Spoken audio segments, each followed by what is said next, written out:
नमस्ते साथियों, IAS Mrs warriors में स्वागत करते हैं और एक बेहतरीन टॉपिक के साथ आपसे मिल रहा हूं फिर से। गांधी जी के प्रारंभिक आंदोलन या फिर कह सकते हैं गांधी एवं उनके प्रारंभिक आंदोलन, जिसमें चंपारण, अहमदाबाद और खेड़ा आंदोलन के बारे में हम लोग डिस्कस करेंगे। पहले के वीडियो में हम लोग चंपारण सत्याग्रह के बारे में, किसान आंदोलन में ऑलरेडी हम लोग डिटेल में डिस्कस कर चुके हैं, तो थोड़ा सा उसको स्किप करके चलेंगे। उसका फैक्ट जिन्होंने नहीं देखा है, किसान आंदोलन का जाके वीडियो देख लीजिएगा, उसमें उसका फैक्ट पड़ा हुआ है। ठीक है। बाकी गांधी जी का जीवनी, उनके बारे में, उनकी प्रारंभिक पढ़ाई, गांधी जी कब अफ्रीका गए, उसके बाद से क्या क्या उनके साथ घटनाएं हुई, कैसे भारत आए, भारत में कैसे आंदोलन को उन्हें प्रारंभिक चरणों में स्टार्ट किया, सबको हम लोग धीरे धीरे डिस्कस करने की कोशिश करेंगे। जो लोग नए हैं चैनल को सब्सक्राइब करिएगा, पुराने लोग अधिक से अधिक वीडियो को शेयर करिएगा। और ये वीडियो जो है 17वीं बीपीएससी बिहार शिक्षक भर्ती TRE 3.0, 4.0, बिहार दरोगा या फिर कोई भी आप वनडे एग्जाम दे रहे हैं उसके लिए बहुत इंपॉर्टेंट होने वाला है। इसके साथ साथ जो भी कुछ टॉपिक्स इसमें है, आपको मेंस वाला बीपीएससी मेंस का एग्ज़ाम भी देंगे, वहाँ पे भी आपको यहाँ से इंपॉर्टेंट टॉपिक देखने को मिलेंगे। चलिए शुरुआत करते हैं आज के टॉपिक को और कुछ मुद्दों पे हम लोग बात करते हैं। सबसे पहले हम देखते हैं कि गांधी जी का जो प्रारंभिक जीवन था उसके बारे में हम लोग उसको डिस्कस करते हैं आपसे।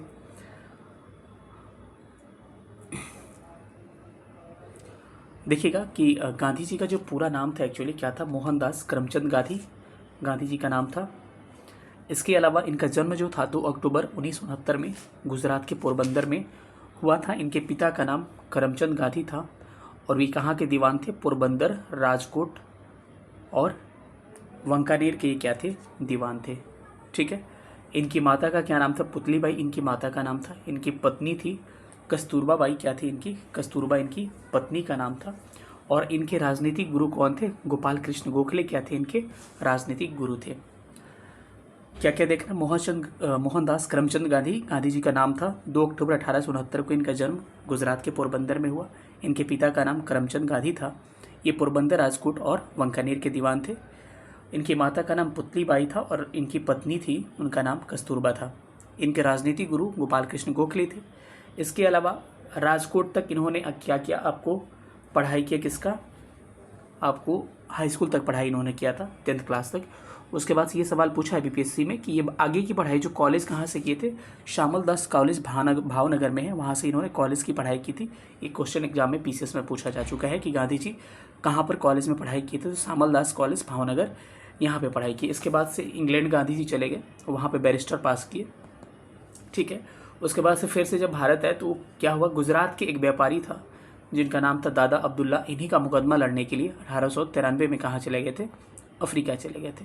तो सवाल ये बन सकता है कि गांधी जी अफ्रीका कब गए, तो 1893 में गांधी जी अफ्रीका जाते हैं। ठीक है। अफ्रीका जाने के बाद से गांधी जी की बहुत सारी वहाँ पर चीज़ें होती हैं, उसको हम लोग देखेंगे। पहले इनके कुछ फैक्ट हैं, इसको हम लोग सबसे पहले देख लेते हैं। गांधी जी की मृत्यु कब हुई थी, 30 जनवरी 1948 को नाथूराम गोडसे ने गोली मारकर बापू यानी कि गांधी जी की हत्या कर दी। उसी समय जवाहरलाल नेहरू ने एक बात कहा कि हमारे जीवन से प्रकाश चला गया। ये स्टेटमेंट कई बार एग्जाम में पूछा गया है कि किन्होंने गांधी जी के बारे में मरने के बाद कहा था कि हमारे जीवन से प्रकाश चला गया। कौन थे भाई, नेहरू जी थे वो। ठीक है। गांधी जी जो थे सत्य और अहिंसा पर बल देते थे, यानी कि सत्य बोलेंगे और किसी से हिंसा नहीं करेंगे, यानी कि अहिंसा। और गांधी जी का अहिंसा का अर्थ था सत्य की प्राप्ति। ये पूछा है कई बार एग्जाम में कि गांधी जी का अहिंसा का मतलब क्या था, तो सत्य की प्राप्ति ही क्या थी, इनकी अहिंसा का मतलब था। और इन्होंने अंतिम स्थान रखा था किसका, हड़ताल का। ये भी सवाल पूछा कि गांधी जी के सत्याग्रह में अंतिम स्थान किसका था, यानी कि सब चीज़ से जब हार जाएंगे तब हड़ताल पे हम लोग आएंगे। महात्मा गांधी के एक ये था कि दार्शनिक अराजकतावाद के समर्थक थे। ठीक है। तो ये लाइन ध्यान रखिएगा कि गांधी जी जो थे दार्शनिक अराजकतावाद के समर्थक थे। इसके अलावा गांधी जी समाजवादियों में एक व्यक्तिवादी और समाजवादियों में एक मार्क्सवादी थी। इसका मतलब था कि गांधी जी कभी भी एक सत्ता के समर्थक नहीं थे। गांधी जी कभी भी ऐसा समर्थन नहीं किए, क्योंकि गांधी का फिलोसफी पढ़ना है आपको, बीपीएससी मेंस पढ़ेगा तो गांधी, नेहरू, टैगोर का आपको व्यक्तित्व और फिलोसफी के बारे में पढ़ना है। तो थोड़ा सा समझ यहाँ से भी ले लीजिए कि गांधी जी जो थे कभी भी ऐसे समर्थक नहीं थे कि किसी राज्य की स्थापना हो और कोई राज्य यहाँ पे शासन करे। मतलब सत्ता को गांधी जी क्या करते थे, कहते थे कि सत्ता नहीं होना चाहिए, सत्ता का विकेंद्रीकरण होना चाहिए, कोई मेन हेड नहीं होना चाहिए, गांधी जी ये कहते थे। और गांधी जी कहीं ना कहीं मार्क्सवाद के भी समर्थक थे, सोशलिस्ट तो थे ही गांधी जी। इसके अलावा मार्क्सवाद के भी समर्थक। सोशलिस्ट का मतलब हो गया कि वो चाहते थे कि समाज के सभी वर्गों का विकास हो और संसाधन सभी वर्गों में वितरित हो, क्योंकि आर्टिकल 39D पढ़ा होगा आपने DPSP का, नीति निर्देशक तत्व का। उसमें कहा जाता है कि संसाधनों का समतामूलक वितरण, वही समाजवादी समाजवाद है, ठीक है। लेकिन गांधी और कार्ल मार्क्स में दोनों में डिफरेंस ये था कि गांधी जी जो थे समाजवाद के समर्थक थे, कार्ल मार्क्स भी समाजवाद का समर्थक था। लेकिन दोनों में डिफरेंस क्या था कि गांधी जी कहते थे कि हम लोग प्यार से समाजवाद को स्थापित करेंगे, लेकिन कार्ल मार्क्स का था कि लड़ झगड़ के और खून क्रांति, रक्त क्रांति के द्वारा हम समाजवाद को स्थापित करेंगे, ठीक है। क्योंकि आजकल समाजवाद अभी भी देखते होगी कि मार्क्सवादी विचारधारा के कुछ लोग हैं जो कि आंदोलन लगातार करते रहते हैं और रक्त जनित क्रांति उनकी होती है। तो बस यही अंतर था दोनों में। लेकिन कहीं ना कहीं गांधी जी जो थे व्यक्तिवादी और समाजवादियों में एक मार्क्सवादी थे, मतलब समाजवादी थे लेकिन मार्क्सवाद का कहीं ना कहीं ये थोड़ा बहुत समर्थक भी थे, ठीक है।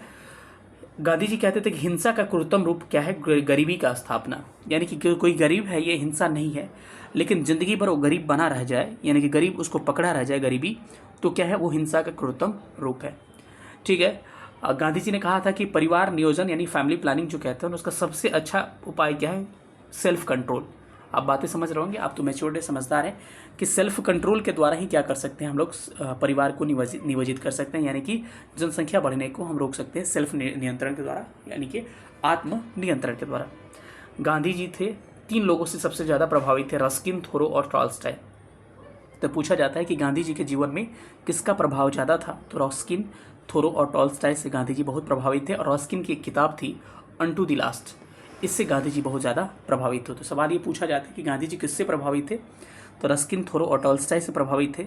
और इनकी रस्किन की किताब थी अनटू द लास्ट, उससे बहुत ज़्यादा प्रभावित थे, ठीक है। ये सारे पॉइंट्स को आपने देख लिया। मतलब ओवरऑल क्या देखा आपने कि गांधी जी जो थे अहिंसा पर बल देते थे, और अहिंसा का अर्थ क्या था? सत्य की प्राप्ति था, ठीक है। गांधी जी के अहिंसा में सबसे अंतिम स्थान हड़ताल का था। और गांधी जी दार्शनिक अराजकतावाद के समर्थक थे, और गांधी जी व्यक्तिवादी और समाजवादियों में एक मार्क्सवादी थे जो सत्ता के समर्थक नहीं थे। हिंसा का सबसे क्रूरतम रूप मानते थे गांधी जी गरीबी का बना रहना, यानी कि अस्थायित्व होना। परिवार नियोजन, गांधी जी का आत्मनियंत्रण से परिवार नियोजित किया जा सकता है। और गांधी जी रस्किन, थोरो और टॉल्स्टॉय से सबसे अधिक प्रभावित थे। और रस्किन की एक पुस्तक थी अनटू द लास्ट, इससे गांधी जी बहुत ज़्यादा प्रभावित थे, ठीक है। चलिए, ये तो रहा गांधी जी का व्यक्तिवाद। और गांधी जी के कुछ स्टेटमेंट भी है सत्याग्रह के, उसको ध्यान रखिएगा। ये स्टेटमेंट से सवाल पूछता है कि गांधी जी कहते हैं कि गांधी जी के सत्याग्रह की मुख्य विशेषता क्या थी। मतलब गांधी जी किसको मुख्य विशेषता, ये स्पेक्ट्रम की लाइन है, ध्यान से पढ़िएगा। कि गांधी जी कहते थे एक सत्याग्रही विचार कभी नहीं रखता कि गलत क्या है, वह सदैव सच्चा, अहिंसक और निडर रहता है। यानी कि कोई सत्याग्रही जो होगा वो सच्चा के साथ रहेगा, अहिंसक रहेगा, निडर रहेगा, उसको किसी प्रकार की भय और डर नहीं होगी। एक सत्याग्रही असहयोग और बहिष्कार के सिद्धांत पर काम करेगा, ना कि लड़ाई झगड़ा करेगा। हम आपका हेल्प नहीं करेंगे, आपके वस्तुओं का प्रयोग नहीं करेंगे, बहिष्कार करेंगे, इस तरह से आपका विरोध कर सकता हूँ, लेकिन आपसे लड़ाई झगड़ा करके मैं आपका विरोध नहीं कर सकता हूँ। सत्याग्रही में बुराई के विरुद्ध संघर्ष करते समय सभी प्रकार की यातनाएं सहने की शक्ति होना चाहिए। यानी कि आपने गांधी जी को भी देखा था कि जब जेल में थे या फिर कितनी तरह की यातनाएं उनको सहने को मिली। अफ्रीका में उनको एक ट्रेन से निकालकर फेंक दिया गया था बाहर स्टेशन पे, ये यातनाएं सहने को। यानी कि किसी सत्याग्रही को सत्याग्रही बनने के लिए उसको सारी तरह की यातनाएं सहने के लिए तैयार होना पड़ेगा। यातनाएं सत्य के लिए उसकी अस्तित्व का एक हिस्सा है। मतलब कि आपको सत्याग्रही बनना है तो सभी यातनाओं को आपको बर्दाश्त करके चलना पड़ेगा। बुराई के विरुद्ध संघर्ष करने की प्रतिक्रिया में एक सच्चा सत्याग्रही बुराई करने वाले से अनुराग रखता है, घृणा या द्वेष नहीं रखता है। अर्थात अगर मेरा कोई शिकायत कर रहा है, सपोज करो मेरा ही कोई शिकायत कर रहा है या फिर मेरे बारे में कुछ गलत बोल रहा है, तो मैं उससे नफरत नहीं करूंगा, बल्कि उससे प्यार ही रखूंगा, अनुराग ही रखूंगा। एक सच्चा सत्याग्रही का ये निशानी होना चाहिए। एक सच्चा सत्याग्रही जो होगा बुराई के सामने कभी सिर नहीं झुकाता है, बल्कि उसके परिणाम चाहे कुछ भी हो। मतलब कि एक सत्याग्रही ऐसा होना चाहिए कि उसका परिणाम चाहे जो भी आ जाए, लेकिन बुराई के साथ नहीं चलेंगे और बुराई के सामने कभी अपना सर नहीं झुकाएंगे। एक सच्चा सत्याग्रही होने का ये लक्षण होना चाहिए। सारे पॉइंट्स को एक बार रीड कर लीजिएगा, आपको ये बातें सारी समझ में आ जाएगी। बाकी एक आखिरी पॉइंट्स भी है कि केवल बहादुर दृढ़ निश्चयी व्यक्ति ही सत्याग्रही बन सकते हैं, क्योंकि आप बहादुर नहीं रहिएगा, दृढ़ निश्चय ही नहीं रहिएगा, तो कहीं ना कहीं आपके सत्याग्रह के मार्ग में आपको यातनाएं आएंगी, आपको परेशानियां आएंगी, तो सत्याग्रह से आप पीछे हट सकते हैं। तो इसीलिए एक सच्चे सत्याग्रही को बहादुर होना, दृढ़ निश्चय होना और एक सत्याग्रही बनने के लिए ये चीज़ें आवश्यक है। सत्याग्रह कायर और दुर्बल लोगों के लिए नहीं है, यानी कि आपको कायर नहीं बनना पड़ेगा। अगर सच्चा सत्याग्रही है तो कायर लोग और दुर्बल लोग कभी भी सत्याग्रही नहीं बन सकते हैं, ठीक है। कायर व्यक्ति हिंसा का सहारा लेता है। अगर हो सकता है कि कायर व्यक्ति से हिंसा करिएगा तो भी हिंसा करेगा, तो सत्याग्रह कहीं कहीं क्या हो जाएगा, आपको समाप्त हो सकता है, जिसका सत्याग्रह में कोई स्थान नहीं है। यानी कि कायर लोग जो होंगे हिंसा का सहारा ले सकते हैं, कायर व्यक्ति, और हिंसा कभी भी गांधी जी कहते थे उनके सत्याग्रह में शामिल नहीं था, क्योंकि वो अहिंसा पे बल देते थे। अन्य शब्दों में साध्य से साधनों का न्याय संगत नहीं ठहराया जा सकता है, अतः सही साध्य के लिए साधनों का पवित्र होना आवश्यक है। यानी कि परिणाम पाने के लिए सही आपका माध्यम सही होना बिल्कुल जरूरी है। मतलब यही हुआ। सारे पॉइंट्स को ध्यान रखिएगा, यहाँ से सवाल आपके एग्जाम में बने हुए हैं। 1893 में दक्षिण अफ्रीका, गांधी जी 9 जनवरी 1915 को वापस लौट के जाए। 1893 में अफ्रीका गए। अफ्रीका में जाने के बाद से 1915 में 9 जनवरी को वापस आए। लगभग कितने साल? 21 साल वहाँ पे रहे थे। एग्जाम पूछा है एग्जाम में कि कितने साल, तो 21 साल रहे थे। और प्रवासी दिवस जो है 9 जनवरी 1915 9 जनवरी को ही मनाया जाता है गांधी जी के आने के लिए, ठीक है। अब गांधी जी अफ्रीका गए, उसके बारे में हम कुछ आपसे कहानियां सुना रहे हैं, बातें सुन रहे हैं। आप एकदम फैक्ट को पकड़ते चलिएगा ताकि आपको एकदम कहानी की तरह सारी चीज़ें याद हो जाए। जब गांधी जी अफ्रीका जाते हैं तो उनको तरह तरह की यातनाएं उनको देखने को मिलती है। फॉर एग्जाम्पल, वहाँ पे भारत के 3 तरह के लोग थे। कुछ तो दक्षिण भारत से गए थे, दूसरे लोग मेमन मुसलमान थे, और कुछ लोग गन्ने की खेती करने वाले मजदूर लोग थे। अब उनसे इतनी यातनाएं ली जाती थी कि कहीं ना कहीं अफ्रीका में नस्ल भेदभाव था, नस्लीय भेदभाव, गोरे काले का भेदभाव था। आपने नेल्सन मंडेला का नाम सुना होगा, 18 जुलाई को उनका दिवस भी मनाया जाता है। तो कहीं ना कहीं वहाँ पर नस्लीय भेदभाव था, और गांधी जी इस नस्लीय भेदभाव को समाप्त करना चाहते थे। यानी गोरे काले का भेदभाव, ऊंचे नीचे का भेदभाव, गरीब अमीर का भेदभाव, ऐसे सारी भेदभाव को गांधी जी दूर करना चाहते थे। और गांधी जी जब वहाँ पे गए तो बहुत सारी यातनाएं देखने को मिली उनके भारतीयों के खिलाफ या फिर किसी दूसरे देश के नस्लीय भेदभाव में। उन्होंने देखा, क्या देखा कि लोगों को बस्तियों में निकलने से परहेज किया जाता था। रात में आप 9 बजे के बाद बस्तियों में नहीं निकल सकते हैं। आप अगर क्या है, आप दूसरे देश के हैं, आप गोरे हैं, काले हैं तो आप नहीं निकल सकते हैं। बाकी आपसे हर प्लेस पे आपसे भेदभाव किया जाएगा। ट्रेनों में आप अगर फर्स्ट क्लास का स्लीपर का भी आप लिए होंगे टिकट, तो आपको उसमें चढ़ने नहीं दिया जाएगा। अगर गलती से चढ़ भी गए तो वहाँ से आपको ट्रेन से निकाल के स्टेशन पे फेंक दिया जाएगा। ये अवधारणा आपने देखा होगा, गांधी जी के साथ भी यही घटना घटती है। एग्जाम्पल देके मैं उन्हीं को बताना चाह रहा था। यानी आपके पास स्लीपर क्लास या फिर किसी अच्छे क्लास का टिकट होने के बावजूद भी आपको ट्रेन से निकाल कर फेंक दिया जाता है। इसका मतलब ये है कि कहीं ना कहीं नस्लीय भेदभाव वहाँ पे हो रहे थे। उसके बाद से आपकी इतनी यातनाएं हो रही थी कि वहाँ पर कॉन्ट्रैक्ट जो था कि यहाँ से जो मजदूर गए थे उनका कॉन्ट्रैक्ट था कि इतने साल यहाँ पर रहेंगे। उनका जब कॉन्ट्रैक्ट ख़त्म हो गया था, इस सारे स्पेक्ट्रम और सारी बुकों का मैं कहानियाँ बता रहा हूँ आपसे। जब वहाँ से आपको कॉन्ट्रैक्ट ख़त्म हो गया था तो कॉन्ट्रैक्ट ख़त्म होने के बाद से आपको उन पे तरह तरह का 3 पाउंड का लगभग टैक्स लगा दिया जाता है कि आपका कॉन्ट्रैक्ट ख़त्म हो गया है, आपको यहाँ रहने के लिए आपको 3 पाउंड का टैक्स देना पड़ेगा। और आपको पता होना चाहिए 3 पाउंड तो वहाँ का तनख्वाह भी नहीं था किसी का कि उतना टैक्स की भरपाई कर सके। इतना तो तक तो ठीक है भाई, चलने वाला है। लेकिन तब बातें और बिगड़ गई जब आपको एक घटना होती है कि जितने भी भारतीय, पारसी या फिर किसी दूसरे परंपरा से शादियाँ हुई रहती है, उस शादियों को अवैध घोषित कर दिया जाता है। यानी कि वहाँ के लोग कहते हैं कि शादियाँ वही वैलिड है जो कि ईसाई धर्म परंपरा के अनुसार हुई है। बाकी जितनी भी शादियाँ हुई है उस सारे दूसरे परंपरा के साथ जो हुई है वो क्या है, अवैध शादियाँ हैं। चलिए, अवैध शादियाँ तो बर्दाश्त करने वाले हैं। उनके जो बच्चे हुए हैं उन बच्चों को भी, या सिंपल सी भाषा में कहें तो नाजायज़ बच्चे कह सकते हैं, नाजायज़ औलाद कहा गया उनको, और कहा गया कि क्या है, ये अवैध बच्चे हैं, इनवैलिड बच्चे हैं। अच्छा बताइए, किसी आपका बेटा है कोई और कोई कहे कि ये नाजायज़ है, आपको बुरा लगेगा कि नहीं? तो भारतीय लोगों ने अपने पत्नियों, अपने स्त्रियों और खुद का सम्मान को लेकर इसके लिए आंदोलन चलाया। फिर से कोर्ट का फैसला बदलना पड़ा और ये नाजायज़ वाली जो चीज़ें थी ईसाई परंपरा को छोड़ के इसको ख़त्म करना पड़ा।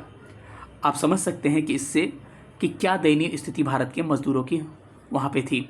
बस मैं आपको एक दृश्य दिखाना चाहता था कि भारतीय मज़दूरों के खिलाफ कितनी यातनाएं वहाँ पे झेलनी पड़ी अफ्रीका में, और गांधी जी वहाँ पे भी इनका सेवा धर्म से काम करते रहे। Gandhi ji first world war के समय भी जो लोग पीड़ित थे उनका एम्बुलेंस से सेवा करना, उनका लगातार सेवा करते रहे। यानी गांधी को किसी ने पढ़ा नहीं है। गांधी का विरोध कर देना एक सिंपल सी बात है, लेकिन गांधी को एक्चुअल जब पढ़िएगा तब पता चलेगा गांधी क्या थे। ठीक है, चलिए उन बातों में हम लोग भी जाते हैं। हम थोड़ा सा अपने एग्जाम पॉइंट ऑफ व्यू से अब ध्यान देते हैं कि 1894 में नेटाल इंडिया कांग्रेस की स्थापना गांधी जी ने जस्ट एक साल बाद किया था, 1993 के बाद से 94 में। ये पूछा जाता है कि गांधी जी ने अफ्रीका से अपने प्रथम एक पत्र साप्ताहिक पत्रिका का प्रकाशन किया था, उसका नाम क्या था? इंडियन ओपिनियन उसका नाम था। ठीक है, 1904 में फिनिक्स आश्रम की स्थापना करते हैं गांधी जी, तो इसको भी ध्यान रखिएगा। और 1910 में टॉल्स्टॉय फार्म की स्थापना जोहान्सबर्ग अफ्रीका में की जाती है। ठीक है, तो क्या आपने देखा 1894 में नेटाल इंडियन कांग्रेस की स्थापना होती है। 1903 में उन्होंने इंडियन ओपिनियन नामक साप्ताहिक पत्रिका का प्रकाशन किया। 1904 में फिनिक्स आश्रम की स्थापना की और 1910 में टॉल्स्टॉय फार्म की स्थापना की जोहान्सबर्ग में। एक बात और ध्यान रखिएगा, गांधी जी वही कह रहे थे कि फर्स्ट क्लास का सीट टिकट लेके जा रहे थे, फिर भी उनको ट्रेन में बैठने के बाद से एक तो बैठने नहीं दिया जा रहा था, दूसरा ज़बरदस्ती उस बोगी में घुसे तो गोरे लोग क्या किए, पीटर मारिसबर्ग एक रेलवे स्टेशन था अफ्रीका में, वहीं से ट्रेन से उनको स्टेशन पे फेंक दिया गया। ये पूछा भी गया है किस स्टेशन पे फेंका गया, ध्यान रखिएगा पीटर मारिसबर्ग उस स्टेशन का नाम होता है।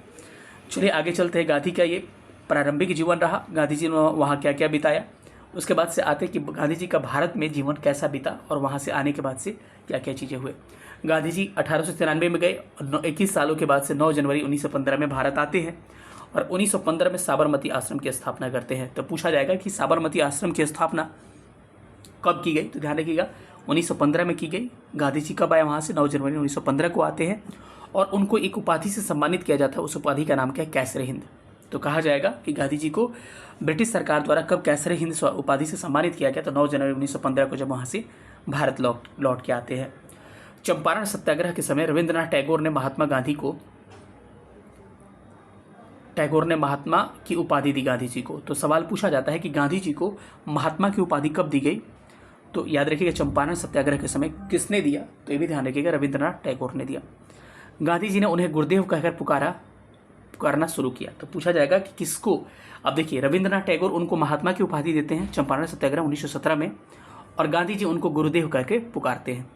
एक सवाल और पूछा जाता है कि सुभाष चंद्र बोस थे राष्ट्रपिता कहे इनको, तो पूछा जाएगा किस व्यक्ति ने महात्मा गांधी को राष्ट्रपिता की संज्ञा दी, जिसको हम आज राष्ट्रपिता या बापू कहते हैं, तो सुभाष चंद्र बोस ने ही इनको राष्ट्रपिता कहकर संबोधित किया था। इस बात को आप ध्यान रखिएगा।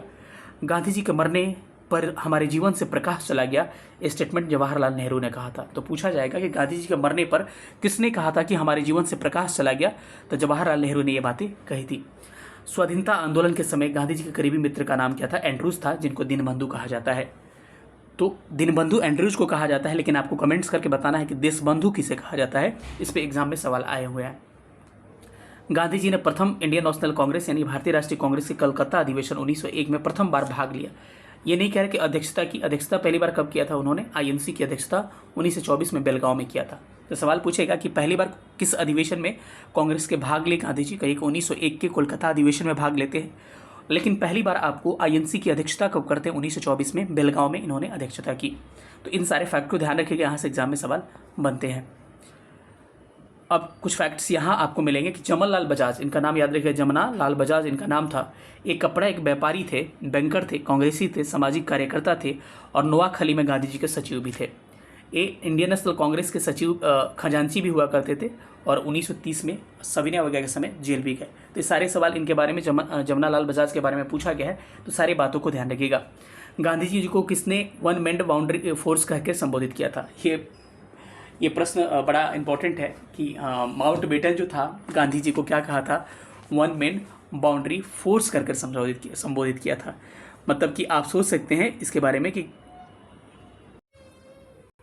और माउंटबेटन ने कहा था, क्यों कहा था कि वन मैन बाउंड्री फोर्स? क्योंकि कह रहे थे कि माउंटबेटन ने कहा था कि 50,000 हथियार से लेस सैनिक वो काम नहीं कर सकते हैं जिन्होंने जो काम गांधी जी ने करके दिखाया, इसीलिए one man boundary force Gandhi ji को माउंटबेटन कह के संबोधित करता है। तो इस स्टेटमेंट को ध्यान रखिएगा। एक स्टेटमेंट है कि जो नैतिक दृष्टिकोण से गलत है वो राजनीतिक दृष्टिकोण से कभी सही नहीं हो सकता। ये किसका स्टेटमेंट है? महात्मा गांधी का स्टेटमेंट है। गोपाल कृष्ण गोखले ने क्या थे? गांधी जी के राजनीतिक गुरु थे और उन्होंने कहा था कि पहले 1 साल तक खुले कान के साथ लेकिन मुंह बंद करके व्यतीत करें, यानी कि कभी भी कोई शुरुआत करिएगा तो बहुत सारी यातनाएं देखने को मिलेगी। तो उन्होंने कहा था कि जब भारत में आए गांधी जी तो गोपाल कृष्ण गोखले जो उनके राजनीतिक गुरु थे वो कहते थे कि 1 साल तक केवल भ्रमण करो और अपने कान को बस खुला रखो, मतलब कि लोग कुछ भी बातें कहें बस आपको सुनते जाना है, लेकिन अपने मुंह को बंद रखना, कुछ किसी का जवाब मत देना, ठीक है। और महात्मा गांधी के सत्याग्रह का विरोध किसने किया था? एनजी रंगा ने किया था। गांधीयन इनोवेशन का क्या मतलब होता है कि कम निवेश के साथ, कम इन्वेस्टमेंट के साथ अधिक प्रोडक्शन करना, क्या है गांधीयन इनोवेशन का मतलब था। जेबी कृपलानी जो थे इस पेशे से शिक्षक थे, तो इसके बारे में भी सवाल एक बार पूछा है। चलिए आगे थोड़ा सा बढ़ते हैं। अब आते हैं, तो मुझे लग रहा है कि फैक्ट सारे खत्म हो गए, अब हम लोग थोड़ा सा क्वेश्चन पे देखते हैं, ठीक है।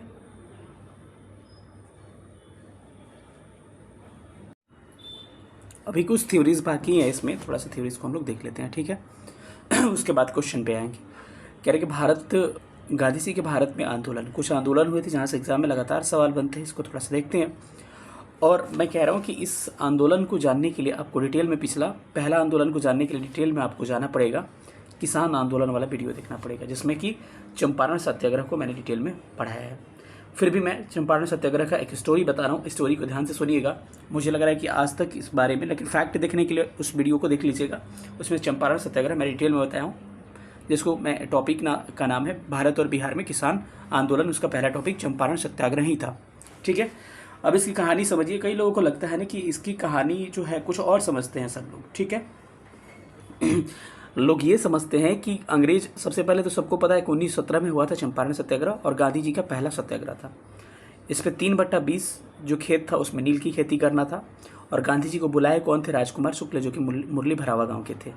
संपूर्ण राष्ट्रीय स्तर पर नहीं था यह आंदोलन, ये भी पूछा गया है। संपूर्ण राष्ट्र स्तर पर गांधी जी का पहला आंदोलन नहीं माना जाता है चंपारण सत्याग्रह का। एक बार यूपीएससी में इस पर सवाल बना है, ठीक है। क्वेश्चन आगे है, इस पर मैं दिखाऊंगा।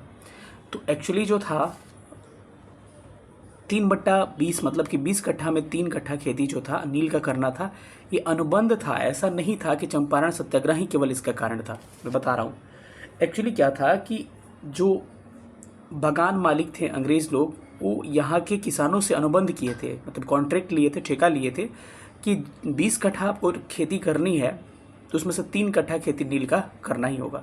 एक कॉन्ट्रैक्ट साइन था, ठीक है। एक्चुअली हुआ क्या कि जर्मनी में 19वीं शताब्दी में क्या हुआ, रासायनिक रंगों का आविष्कार हो गया, जिसको डाई कहते हैं। अब मानिए कृत्रिम रंग बन गया डाई, तो लोग कहीं ना कहीं नील को तो उपेक्षा करेंगे, उसको मतलब नहीं यूज़ करेंगे।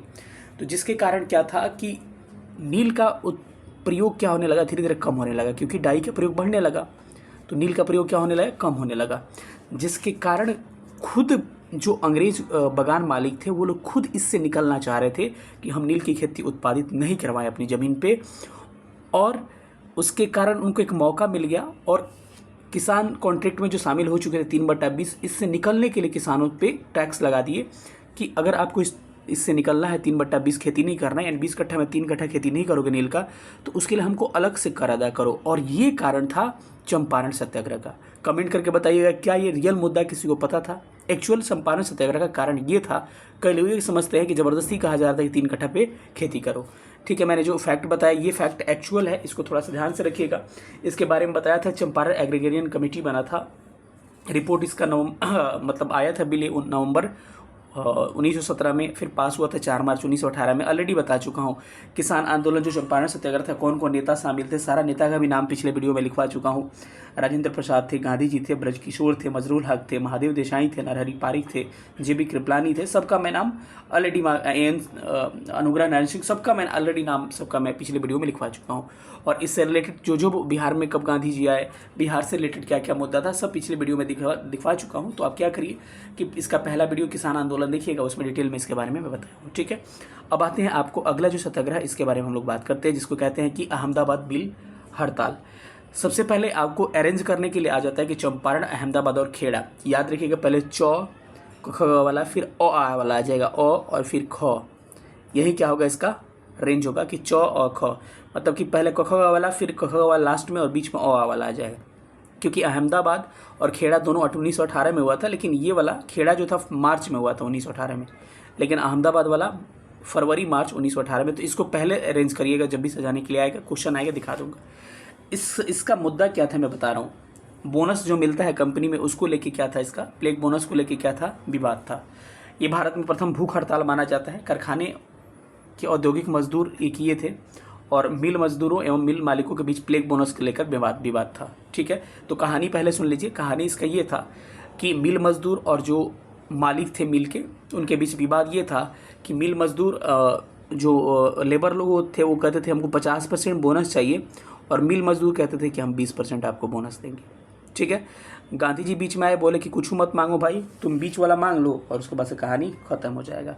तो 35% पे गांधी जी समझौता करवा दिए। इसी के साथ गांधी जी का ये भी आंदोलन सफल हो गया। तो क्या था, भारत का पहला भूख हड़ताल इसमें किया गया। कारखाने औद्योगिक स्तर के मजदूर किए, मतलब सूती मिल मजदूरों एवं मालिकों के बीच में प्लेग बोनस का विवाद था। और उसके अलावा देखिएगा तो यहाँ पर दिया है कि मजदूरों की क्या मांग थी, 50% मांग थी बोनस की। मालिक कितना देना चाहते थे, 20%, और अनशन के बाद मालिक को 35% देने के लिए तैयार हो गया। कहानी समझ में आ गया। 50% पहले मजदूर मांग रहे थे बोनस, 20% देना चाह रहे थे मालिक, लेकिन 35% पे गांधी जी ने डन करा दिया, और गांधी जी का यह सत्याग्रह भी सफल साबित हो गया। ठीक है, तो कभी पूछे कि किसका आंदोलन था, तो किसान का नहीं, चंपारण किसान का, खेड़ा किसान का। लेकिन अहमदाबाद आंदोलन जो था ये मिल हड़ताल था, मतलब कहीं ना कहीं मजदूरों का था। इस बात को ध्यान रखिए, कई बार एग्जाम यहाँ से सवाल पूछे गए हैं।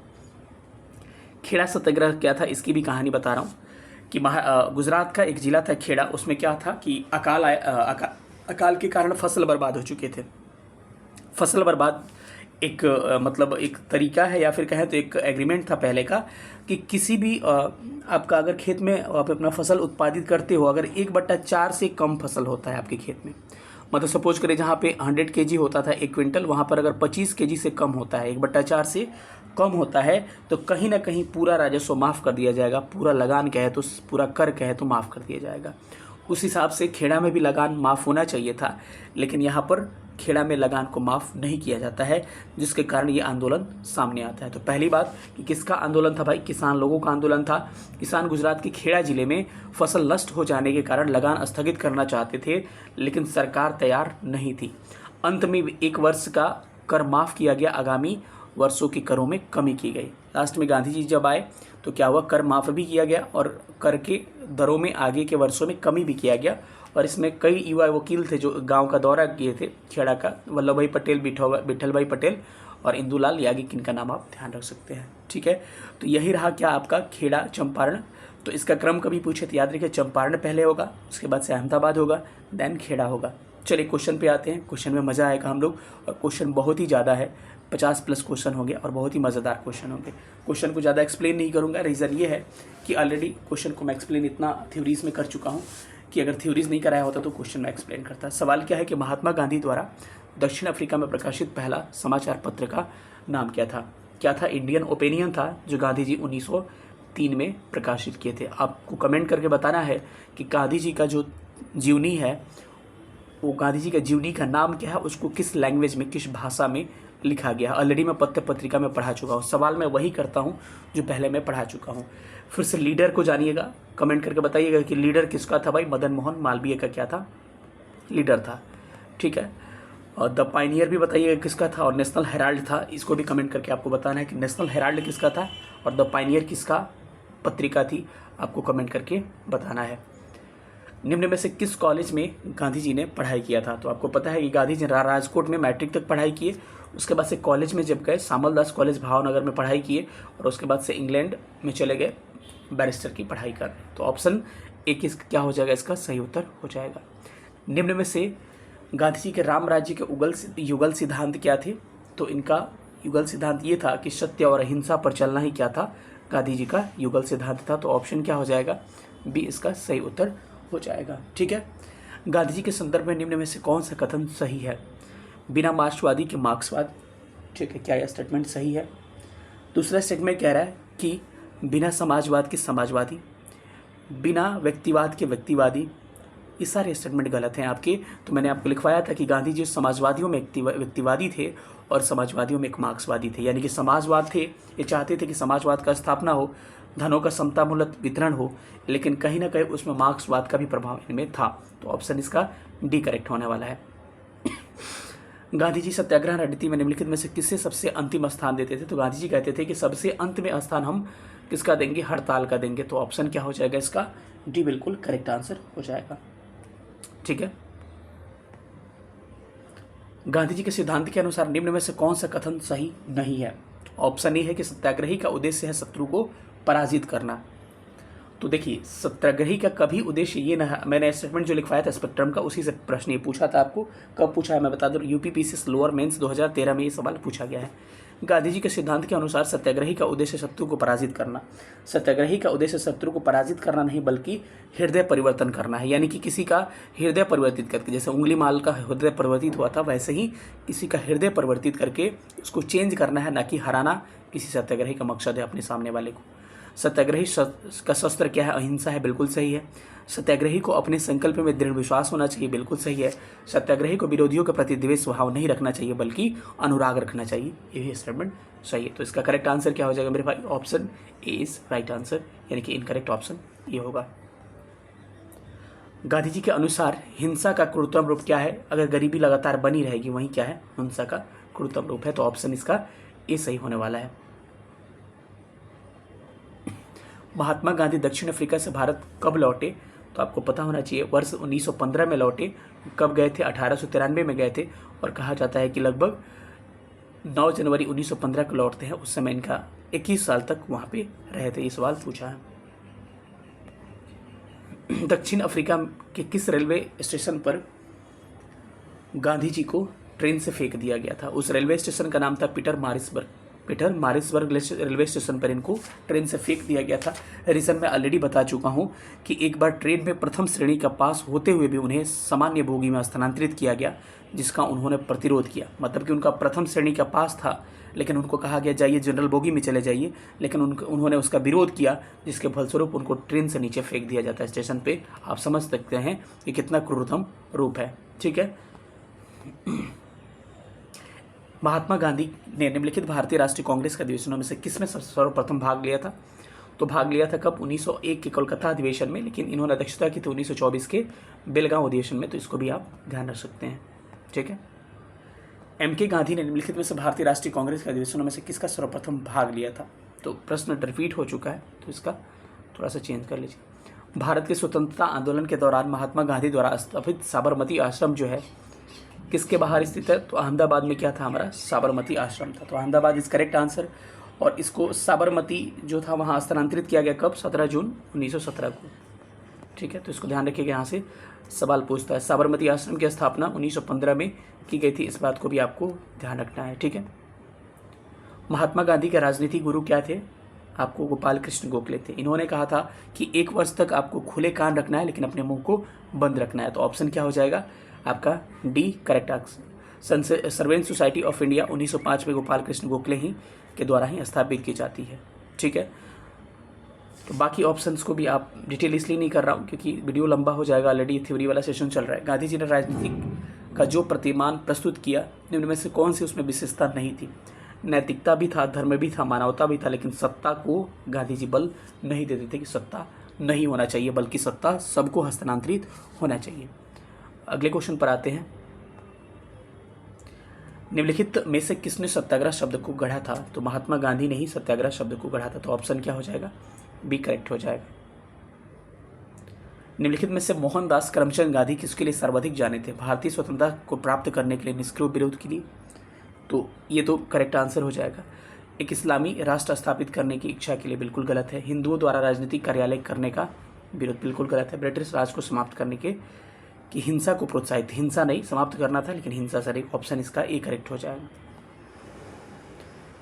निम्नलिखित में से किसने कहा कि विदेशी वस्त्रों की बर्बादी ही सर्वोत्तम उनके साथ अच्छा उपाय है, तो किसने कहा था ये स्टेटमेंट, आपको स्टेटमेंट महात्मा गांधी का था, जिसका विरोध किसने किया था, रविंद्रनाथ टैगोर ने। इसका शिकायत किया था कि विदेशी वस्त्र बर्बाद करके कुछ हासिल होने वाला नहीं, कहीं ना कहीं वस्त्र ही होता है। तो रविंद्रनाथ टैगोर, कभी पूछे कि किसने शिकायत किया था इसका, तो रविंद्रनाथ टैगोर ने इसकी क्या की थी, निंदा की थी। ठीक है। महात्मा गांधी के राजनीतिक जीवन की निम्नलिखित घटनाओं को आपको क्रम से सजाना है। सबसे पहले चंपारण 1917 हो जाएगा। अहमदाबाद मैंने बताया था कि फरवरी मार्च 1918 क्या हो जाएगा, अहमदाबाद हो जाएगा। खेड़ा आपका मार्च 1918 हो जाएगा। उसके बाद से असहयोग आंदोलन 1920 हो जाएगा। इसका क्रम सजाना चाहें तो 1, 2, 3 एंड 4 इज करेक्ट आंसर, यानी कि इस हिसाब से ऑप्शन क्या होगा, option B is correct answer. निम्न में से महात्मा गांधी का भारत में पहला सत्याग्रह कौन सा था, सबको पता है कि पहला सत्याग्रह आपका चंपारण सत्याग्रह ही इनका पहला सत्याग्रह था। ठीक है। निम्नलिखित कथनों में से कौन सा महात्मा गांधी के बारे में सही है? सारे स्टेटमेंट को एक बार पढ़ते हैं। कह रहे कि उन्होंने अपनी प्रारंभिक शिक्षा राजकोट में की थी। बिल्कुल करेक्ट आंसर है इसका, ऑप्शन ए स्टेटमेंट करेक्ट है। कस्तूरबा के साथ उनका विवाह जो था 13 वर्ष की आयु में होता है, तो ये भी स्टेटमेंट क्या है, बिल्कुल सही है कि इनका विवाह कस्तूरबा के साथ होता है, इनकी पत्नी का नाम था। उन्होंने विधि की पढ़ाई यानी कि लॉ की पढ़ाई अध्ययन द इनर टेम्पल में लंदन में किया था। बिल्कुल ये भी स्टेटमेंट सही है। वे रस्किन की पुस्तक टू द लास्ट से सर्वाधिक प्रभावित थे, यानी कि सब सही है स्टेटमेंट, यानी कि ऑप्शन डी इसका सही उत्तर हो जाएगा। महात्मा गांधी ने कहा था कि उनकी कुछ सबसे गहन धारणाएं हैं जो टू द लास्ट में नामक पुस्तक में प्रतिबिंबित है। इस पुस्तक ने उनके जीवन को बदल डाला। इस पुस्तक का वह संदेश क्या था जिसने गांधी जी को बदल डाला? तो ये टू द लास्ट किसकी किताब थी? सबसे पहले याद रखिएगा रस्किन की किताब थी। और इसमें ऐसी कौन सी धारणा थी जिनको गांधी जी इसमें बदलाव आया? तो धारणा थी कि व्यक्ति का कल्याण सबके कल्याण में निहित है। ये ऑप्शन इसका बी करेक्ट हो जाएगा। इसी से गांधी जी प्रभावित हो गए। गांधीवाद विचारधारा किन से प्रभावित रही? तो गांधीवाद विचारधारा जो था उपयुक्त सभी से प्रभावित है, यानी कि रस्किन, थोरो एंड टॉल्स्टॉय सबसे प्रभावित था, तो ऑप्शन इसका डी करेक्ट हो जाएगा। निम्न कथनों में से गांधी जी के संदर्भ में कौन सा सही है? तो गांधी जी के बारे में सही इसमें से क्या है, इसके बारे में थोड़ा सा अगर स्टेटमेंट हम लोग देखते हैं तो सबसे पहले क्या होगा कि जाति विहीन अछूतों की दशा में सुधार के कठिन संघर्ष के बिल्कुल सही है। उन्होंने असहयोग आंदोलन शुरू किया 1920 में, बिल्कुल सही। सभी ने अवज्ञा आंदोलन, यानी कि उपयुक्त में से सारे स्टेटमेंट क्या है गांधी जी के बारे में करेक्ट है। महात्मा गांधी को सर्वप्रथम राष्ट्रपिता से संबोधित किसने किया था? तो सुभाष चंद्र बोस ने गांधी जी को पहले राष्ट्रपिता कहा। जवाहरलाल नेहरू ने कहा कि जीवन से हमारे प्रकाश चला गया जब इनकी डेथ हो गई। महात्मा की उपाधि किसने दी? रविंद्रनाथ टैगोर ने इनको चंपारण सत्याग्रह के समय महात्मा की उपाधि दी। ठीक है। गांधी के नाम से पहले महात्मा कब जोड़ा गया? तो आपको पता होना चाहिए गांधी के नाम से पहले महात्मा 1917 में चंपारण सत्याग्रह के दौरान, यानी कि 1917 में जोड़ा जाता है। नोआखली काल में महात्मा गांधी के सचिव कौन होते हैं? तो इनका नाम है आपका नोआखली निर्मल कुमार बोस, महादेव देसाई, प्यारेलाल, यानी कि नोआखली काल में इनके सचिव कौन हुआ करते हैं? तो इनका नाम क्या है बताइए कमेंट करके, इनका नाम क्या होगा? कि नोआखली काल में गांधी जी के सचिव जो थे प्यारेलाल साहब थे, यानी कि प्यारेलाल, ऑप्शन क्या होगा? सी करेक्ट हो जाएगा। निम्नलिखित में से किस सत्याग्रह आंदोलन में गांधी जी ने प्रत्यक्ष रूप से भाग नहीं लिया? तो इसमें से कौन सा आंदोलन जिसमें गांधी प्रत्यक्ष रूप से भाग नहीं लेते हैं? राजकोट में भाग लेते हैं, खेड़ा में भाग लेते हैं, असहयोग में भाग लेते हैं, लेकिन वाइक्रम सत्याग्रह ये क्या था? ये मंदिर प्रवेश को लेकर था, इसमें गांधी जी कहीं ना कहीं भाग नहीं लिए थे। मुझे लग रहा है कि थ्योरी में एक जगह ना मैं लिख दिया हूँ कि प्यारेलाल जो नोआखली काल में गांधी जी के सचिव जो थे कौन थे? तो जमन लाल बजाज शायद मुझे लग रहा है कि लिख दिया है। ठीक है, तो अगर वैसा होगा तो उसको करेक्ट कर लीजिएगा। Pyarelal is correct answer. तो आंसर तो सही बताया, लेकिन थ्योरी में मुझे लग रहा है कि मैं वहाँ पे जमन लाल बजाज का नाम लिख दिया हूँ, तो वहाँ करेक्ट कर लीजिएगा। एक बार दिखा दूंगा लास्ट में। गांधी के निम्नलिखित अनुयायियों में से कौन पेशे से एक शिक्षक थे? देखिए, पेशे से शिक्षक तो कई लोग इसमें थे। राजेंद्र प्रसाद भी पेशे से शिक्षक थे, लेकिन प्रॉपर ये नहीं थे, ये वकील थे। ठीक है, लेकिन जेवी कृपलानी जो थे प्रॉपर ये पेशे से क्या थे? टीचर थे। निम्न उद्योगपतियों में से कौन सी व्यक्ति लंबे समय तक AICC, मतलब कि यूँ कह सकते हैं, तो इसको घुमा के लिखा है कि AICC के मतलब कि भारतीय राष्ट्रीय कांग्रेस के जो कोषाध्यक्ष बने रहे, यानी कि खजांची बने रहे, उस आदमी का नाम क्या था? जमन लाल बजाज, यानी कि ऑप्शन क्या होगा? इसमें ऊपर का नीचे हो गया, इसको सी वाला हो जाएगा। ठीक है। स्वाधीनता के दौरान महात्मा गांधी के करीबी मित्र कौन थे? तो सबसे नज़दीक मित्र थे आपको एंड्रूज थे। आपको कमेंट करके बताना है कि एंड्रूज को क्या कहते थे हम लोग। एंड्रूज का नाम था आपका, एंड्रूज का एक और नाम था जिसे हमने पहले आपको बताया है, तो इसको थोड़ा सा ध्यान रखिएगा कि दीनबंधु कहा जाता था एंड्रूज को, दीनबंधु। तो देशबंधु किसे कहा जाता था? मैं पहले भी पूछ दिया हूँ, ध्यान रखिएगा। तो इसका ऑप्शन भी करेक्ट हो जाएगा। भारत की स्वतंत्रता के समय महात्मा गांधी कांग्रेस कार्यकारिणी के सदस्य थे? बिल्कुल नहीं थे, कांग्रेस के सदस्य नहीं थे, यानी कि ऑप्शन इसका क्या होगा? बी करेक्ट आंसर हो जाएगा कि गांधी जी कांग्रेस के अध्यक्ष नहीं थे, क्योंकि 1934 में गांधी जी ने कांग्रेस की सदस्यता से त्याग ले लिया था। ठीक है, तो आज़ादी के समय वो अध्यक्ष नहीं थे, मतलब कि मेंबर नहीं थे। गांधी जी की मृत्यु पर किसने कहा था कि हमारे जीवन से प्रकाश चला जाएगा? ये कहने वाले थे जवाहरलाल नेहरू ने कहा था कि हमारे जीवन से प्रकाश चला गया। गांधी जी को वन मैन बाउंड्री फोर्स कहकर किसने संबोधित किया था? बार बार कह रहे माउंटबेटन क्या कहा था कि गांधी जी को वन मैन बाउंड्री फोर्स कहा था कि जो काम 50,000 हथियार वाले सैनिक नहीं कर सकते वो अकेला व्यक्ति गांधी करके दिखाया, उसका स्टेटमेंट था। इसीलिए वन मैन बाउंड्री फोर्स उसने कहकर संबोधित किया था। निम्न में से किसने महात्मा गांधी को आदेशित किया था कि प्रथम वर्ष वह खुले कान पर मुंह बंद करके व्यतीत करे? ये गोपाल कृष्ण गोखले ने कहा था, क्योंकि 1 साल तक व्यक्ति आपको बहुत कुछ कहेंगे लेकिन बस सुनना है, आपको मुंह खोल के जवाब नहीं देना है, ठीक है। और आदमी का नेचर भी यही होना चाहिए। निम्नलिखित में से कौन कहा करते थे कि गलत साधन हमें कभी सही उद्देश्य की तरफ नहीं ले जा सकता है? ये स्टेटमेंट जो है, गलत साधन कभी हमें सही उद्देश्य की तरफ नहीं लेके जाता है, एक इसका है महात्मा गांधी का स्टेटमेंट। ऑप्शन नंबर बी इसका करेक्ट हो जाएगा। निम्नलिखित में से कौन सा इस सिद्धांत के प्रबल समर्थक थे कि जो नैतिक दृष्टिकोण से गलत है वो राजनीतिक दृष्टिकोण से कभी सही नहीं हो सकता है? ये भी क्या था? महात्मा गांधी ही करेक्ट आंसर इसका हो जाएगा। निम्न में से किस आंदोलन में महात्मा गांधी ने पहली बार भूख हड़ताल का हथियार के रूप में प्रयोग किया था? अहमदाबाद बिल हड़ताल जो था, इसमें भूख हड़ताल पहली बार इन्होंने हथियार के रूप में प्रयोग किया था। 1917-18 में अहमदाबाद में गांधी जी द्वारा चलाए गए सत्याग्रह में किसने भाग लिया था? तो ये किसका भाग था भाई? अहमदाबाद क्या था? मजदूरों का आंदोलन था। तो ऑप्शन इसका जी करेक्ट होगा। गांधीवादी अर्थव्यवस्था के विषय में निम्नलिखित में से कौन सा कथन सही नहीं है? तो इनका अर्थव्यवस्था, गांधीवादी अर्थव्यवस्था को देख लेते थे असेसमेंट में, देखिएगा तो वे अहिंसा पर आधारित अर्थव्यवस्था पर बल देते थे, बिल्कुल सही है। केंद्रीकरण शोषण और असमानता को जन्म देती है, अतएव अहिंसक सामाजिक संरचना केंद्रीकरण विरोधी है, भी सही है। क्योंकि गांधी जी कहते हैं कि एक जगह केंद्र में सत्ता नहीं होना चाहिए, और ग्राम पंचायत आप देखते हैं विकेंद्रीकरण, डिसेंट्रलाइज्ड गांधी जी का ही देना है, ठीक है। तो सत्ता का हस्तांतरण होना चाहिए, डिसेंट्रलाइज होना चाहिए सत्ता। वे भारत के मशीनीकरण के पक्षधर नहीं थे, बिल्कुल नहीं। वो कहते थे कि हाथ से आप काम करो और हथकरघा उद्योगों को बढ़ावा दिए। लेकिन यूएसए में मशीनधर के पक्षधर नहीं थे, गलत है। भारत में नहीं पक्षधर थे, यूएसए में कौन होते हैं ये बताने वाले उनको जाके, ठीक है। तो ऑप्शन क्या होगा इसका? डी करेक्ट हो जाएगा।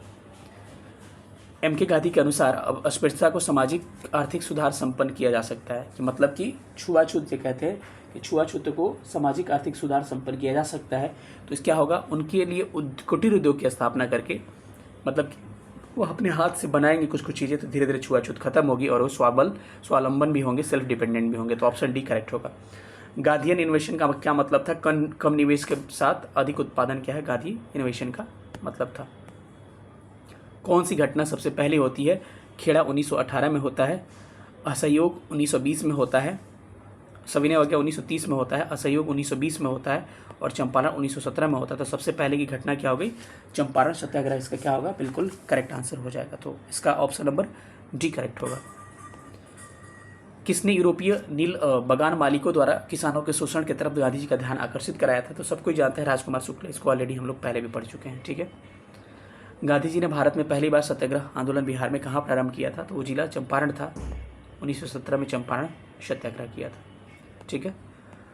चंपारण जनपद में तिनकटिया प्रथा का मतलब क्या था? कि किसानों द्वारा 3/20 भूभाग पर नील की खेती करना, cultivation of Indigo in 3/3 part, ठीक है। तो क्या हो जाएगा? ऑप्शन ए इसका करेक्ट हो जाएगा। चंपारण आंदोलन मुख्यतः किसके विरोध में था? तो भूराजस्व के विरोध में, नगदी फसल के विरोध में। तो इसका करेक्ट आंसर क्या होगा? नगदी फसल। क्योंकि नगदी फसल उसको कहते हैं जिसको बेचने के लिए उत्पादन होता है। तो कहीं ना कहीं नील जो था बेचने के लिए उत्पादन था। ये प्रश्न पूछा गया 66वीं बीपीएससी का री एग्जाम में, जो 2020 में हुआ। तो ऑप्शन इसका बी करेक्ट है।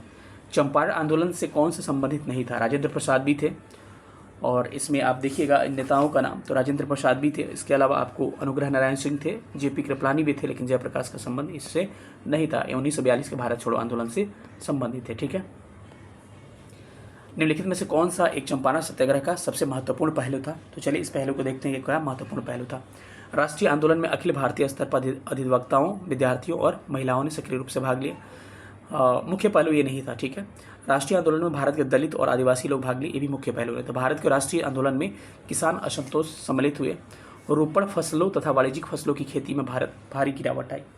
तो इसका करेक्ट आंसर आयोग ने ही लिया था कि रोपण फसलों तथा वाणिज्यिक फसलों में उस समय काफ़ी गिरावट आई थी। तो ऑप्शन इसका जी करेक्ट था, क्योंकि ऑप्शन ई नहीं था, ई रहता तो ई हो जाता, ठीक है।